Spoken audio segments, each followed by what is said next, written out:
কৃতজ্ঞতা বিপিএল নিয়ে কনক্রিট আলোচনা করতে চাই এবং সবই এক্সক্লুসিভ নিউজ। তিনটা পার্টে আলোচনা করব। একটা হচ্ছে যে ঢাকা ফ্র্যাঞ্চাইজি বাদ, আসলেই বাদ, কারা নিতে যাচ্ছে, যে গ্রুপকে নিয়ে আলোচনা ছিল সেই গ্রুপের লিস্ট আপনারা সবাই দেখেছেন। এবং গতকালকে আমরা প্রেস ব্রিফিং এ যেই ব্যাপারটা দেখেছি, ইফতেখার রহমান মিঠু বাংলাদেশ ক্রিকেট বোর্ডের বিপিএল গভর্নিং কাউন্সিলের সদস্য সচিব, তিনি যে 8টা প্রতিষ্ঠানের, আগ্রহী প্রতিষ্ঠানের লিস্ট দিয়েছেন, সেটা হচ্ছে ফিনান্সিয়াল ইস্যুতে তারা কোয়ালিফাই করেছে। এর বাইরে কিন্তু ইন্টিগ্রিটি ইস্যু নিয়ে Bangladesh cricket board they are doing their job. So financial ইস্যুতে কোয়ালিফাই করা মানে এই না যে কোনো ফ্র্যাঞ্চাইজিকে বাংলাদেশ ক্রিকেট বোর্ড যাদের লিস্ট প্রকাশ করা হয়েছে দে আর অনেস্ট, ইন্টিগ্রিটির জায়গায় তাদেরকে নিয়ে কোনো প্রশ্ন নেই। ঢাকাকে নিয়ে আলোচনা কেন হচ্ছে সেই আলোচনা আসবে একটু পরে। দ্বিতীয় পয়েন্ট যেটা, সেই ডান হাতি ব্যাটসম্যান, টপ অর্ডার ব্যাটসম্যান, আলোচিত কোন এক ফ্র্যাঞ্চাইজিতে গতবার বিপিএল খেলেছিলেন এবং ক্রিকেটারদেরকে নষ্ট করার পেছনে একটা বড় ভূমিকা তার ছিল, আছে। এবারের এনসিএলও, যে এনসিএল চলছে এবং যে এনসিএল টি20 শেষ হয়েছে, সেই ক্রিকেটার সেখানটায় গুরুত্বপূর্ণ ভূমিকা পালন করেছেন। খেলার ক্ষেত্রে তাকে বাংলাদেশ ক্রিকেট বোর্ড আটকায়নি। বিপিএল এ তার খেলা হবে না। কে সে আমি জানি না। বিপিএল এ তার খেলা না হলে আমরা গেস করতে পারবো। আলোচনা নাম্বার 3, এই যে ক্রিকেটারদের নাম এখন পর্যন্ত প্রকাশ করছে না বাংলাদেশ ক্রিকেট বোর্ড, অপ্রকাশিত সেই ক্রিকেটারদের ব্যাপারে ফ্র্যাঞ্চাইজিগুলোকে বলা হয়ে গেছে যারা দল পাবে তারা কোনোভাবেই এই ক্রিকেটারদের, যারা 2 নম্বরই করেছে, দুর্নীতি করেছে, ফিক্সিং এ জড়িত ছিল, সন্দেহভাজন, তাদেরকে দলভুক্ত করবেন না। এবং এরকম নাকি অন্তত 2 জন ক্রিকেটার রয়েছেন যাদের নামের শুরুর এবং শেষের যে অংশটুকু, এই দুইটাকে যদি শর্টকাট করা হয় তাহলে হয় এবি। আমি জানি না তারা কারা, কারণ অনেক ক্রিকেটার খেলেছে। এত বড় লিস্ট থেকে আসলে সামনে এ পরে বি এটা বাইর করা আমার জন্য ডিফিকাল্ট, কারণ এতটা মেধাবী আমি না এবং এটা গেস করেও বলার কোনো সুযোগ নেই। অন্তত 2 জন ক্রিকেটার, একজন নাকি হচ্ছে ভালো ব্যাটিং করেন, আরেকজন নাকি হচ্ছে মোটামুটি মানের একজন বোলার। সো দুজনের ক্যারেক্টার 2 রকম, নামের আদ্যক্ষর এবং শেষাংশে মিল থাকলেও তাদের ক্রিকেটিং রোলটা different. 4 important part, Bangladesh cricket board নিজেই ফ্র্যাঞ্চাইজি পরিচালনা করতে যাচ্ছে এখন পর্যন্ত যে খবর। 1 নম্বর থেকে শুরু করি, ঢাকার থাকা না থাকা এবং তারপরে সেই ব্যাটার নিয়ে আলোচনা করব। ঢাকাকে নিয়ে যে আলোচনাটা হচ্ছে সেটা ওই ইন্টিগ্রিটি ইস্যু নিয়ে। প্রথম আলোর ক্রীড়া সম্পাদক তারেক মাহমুদ, মনি ভাই আসসালামু আলাইকুম।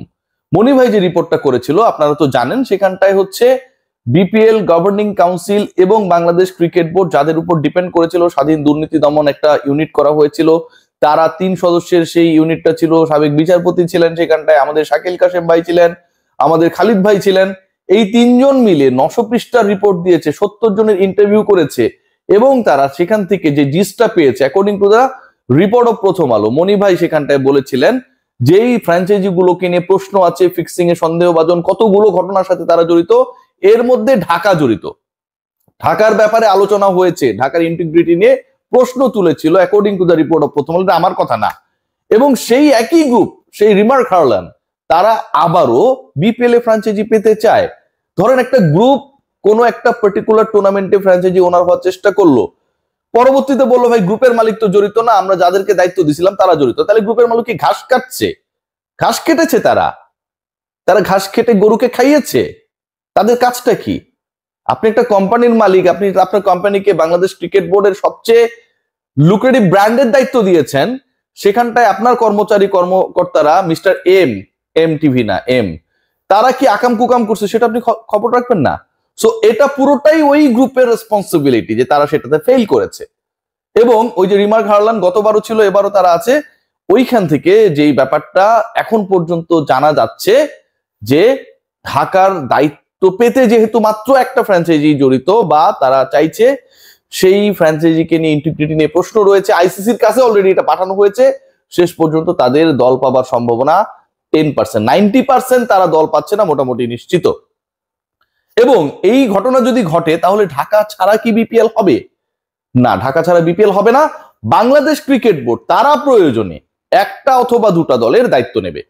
আবারও বলছি, বাংলাদেশ ক্রিকেট বোর্ড তারা প্রয়োজনে 1টা অথবা 2টা দল অপারেট করবে। তারা এনশিওর করার চেষ্টা করবে বিপিএল এ যাদের গায়ে কালিমা লেপ্টে গেছে, যারা এখানে দুর্গন্ধ ছড়িয়েছে, তারা যেন কোনোভাবে অংশগ্রহণ করতে না পারে। এটা হচ্ছে প্ল্যান বি বাংলাদেশ ক্রিকেট বোর্ডের। ঢাকা ছাড়া বিপিএল হচ্ছে না, কিন্তু ওই পার্টিকুলার ক্রিকেটারকে ছাড়াই বিপিএল হবে। ওই যে বললাম অনেক ভালো বিভিন্ন রেকর্ড টেকর্ড নাকি করেছে, ডানহাতি ব্যাটসম্যান, টপ অর্ডারে ব্যাট করেন, অনেক সুন্দর, স্মার্ট, কনফিডেন্ট। হ্যাঁ, সো ওই পার্টিকুলার ক্রিকেটারকে আর খেলানো হচ্ছে না, এবং তার ব্যাপারেও মানে বিস্তর অভিযোগ। এনসিএল এ তিনি কেন খেলছেন এটা নিয়ে ক্রিকেটারদের মধ্যে পর্যন্ত অসন্তুষ্টি নাকি ছিল। সেই ক্রিকেটারকে আমরা নিশ্চয়ই বের করার চেষ্টা করব। এবং ইন্টারেস্টিং পার্ট, তিনি কি ওই অংশের কেউ নাকি? ওই যে বললাম যে দুজন ক্রিকেটার নাকি রয়েছেন যাদেরকে নেওয়া হবে না, খেলানো হবে না, যাদের বিরুদ্ধে অভিযোগ প্রায় প্রমাণিত। যে ওই যে বললাম যে সামনের অক্ষর এ পরের অক্ষর বি, এর আসলে কারা আমি জানি না, তার মধ্যে তিনি পড়েন কিনা সেটাও আমি জানি না, আমি আসলে কিছুই জানি না। এবং এই ইন্টারেস্টিং জায়গাটায় মোটামুটি বাংলাদেশ ক্রিকেট বোর্ড তারাও একটা ইন্টারেস্টিং ভূমিকা পালন করছে। মানে আপনি চুরি করছেন, চোরের নাম প্রকাশ করবেন না। কি মহানুভব ক্রিকেট বোর্ড, মনে হয় যে মানে কি বলবো, এত ভালো, এত লক্ষ্মী সোনার মতো ভূমিকা পালন করে মাঝে মাঝে, এখানে বলার কিছু থাকে না। আপনার বাসায় চুরি করেছে, চুরি করে সবকিছু নিয়ে গেছে, আপনি বলেন না ভাই চোরেরও মান সম্মান আছে, ফ্যামিলি আছে, কোন একটা গ্রামে বসবাস করে, ওর বউ বাচ্চার কাছে কেমনে ফেরত যাবে, আমরা ওর নামটা বলবো না। এইরকম যদি হয়, বিপিএল এ যারা চুরি করেছে, 2 নম্বরই করেছে, বাংলাদেশ ক্রিকেট বোর্ড যদি তাদের নাম প্রকাশ না করে, এটা এরকমই সাধুর তত্ত্ব গল্পের মতো অনেকটা দাঁড় হয়ে যায়। শেষ পর্যন্ত তাদের খেলা হবে না, ফ্র্যাঞ্চাইজি গুলোকে সেটা বলা হয়েছে। ক্রিকেটাররা কারা কারা একটু বোঝার চেষ্টা করুন। আমি একটু আবারও হিন্টস দিতে পারি, সেটা হচ্ছে যতটুকু শুনেছি যে একজন জাতীয় দলের লিকে পেসার ছিলেন, তিনি নাকি অনেক বাইরে বাইরে বল টল করেছেন। আবার এমন একজন রয়েছেন যার অনেক রেকর্ড রয়েছে, কিছুদিন আগে তাকে কোনো একটা পার্টিকুলার টুর্নামেন্টে বাংলাদেশ ক্রিকেট বোর্ড সরিয়ে দিয়েছে, খেলতে দেবে না, এরকম একটা ডিসিশন হয়েছে, তিনিও নাকি এটার মধ্যে রয়েছেন শোনা যাচ্ছে। এবং এই ঘটনাগুলো যদি সত্যি প্রমাণিত হয়, আমাদের নামগুলো মেলাতে খুব বেশি বেগ পেতে হবে না। ইন্টারেস্টিং পার্ট যেটা আপনি যেটা বলছিলাম, যে আপকামিং বিপিএল এ যে দলগুলো শেষ পর্যন্ত টিকে থাকছে, যে 8টা ফ্র্যাঞ্চাইজিকে ফিনান্সিয়ালি তাদের কর্মকাণ্ডের জন্য বৈধ ঘোষণা করা হয়েছিল, মানে ফ্র্যাঞ্চাইজি পাওয়ার ক্ষেত্রে আসলে যারা দাবিদার, সেখান থেকে মাত্র 4টার ব্যাপারে এখন পর্যন্ত Bangladesh cricket board bit of confidence যে এদেরকে রাখা যেতে পারে। এর মধ্যে একটা রংপুর রয়েছে, আমি যতটুকু জানি বরিশাল দল পাবার সম্ভাবনায় বেশ